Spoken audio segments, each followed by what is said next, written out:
Peni ile ya jioni hasa avocado, peni ile ya kutupa, peni ile ya kutoma. Sasa customer kujeni karibu, juu inaelekea kuisha.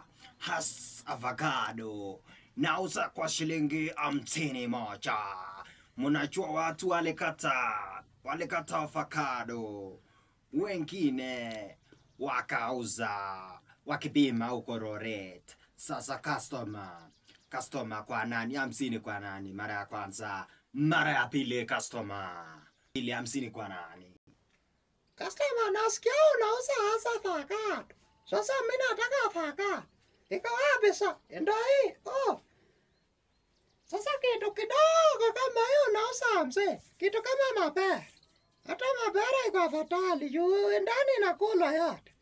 Sasa hii ni nini sasa? Customer. Acha tu ikae. Unasema mzee, nisiende. Customer karibu. Juu wewe ni mama, asubuhi nilikuwa nauza 55. Sasa nimekupunguzia shilingi 5 tena. Imekuwa 45. Customer. Bei imeshuka tena, imefika 45 kwa nani?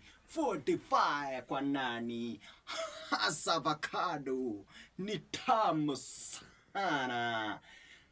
Nani yako hapo karibu? Hasa avocado. Karibu customer. Kijana, hata unasema umepunguza shilingi 5, si ndio? Kijana, sasa hii kitu hata hata mapera. Juu inakula ndani yote. Sasa kitu hakuna basi. Wacha hata mimi niende. Na hiyo vitu zako.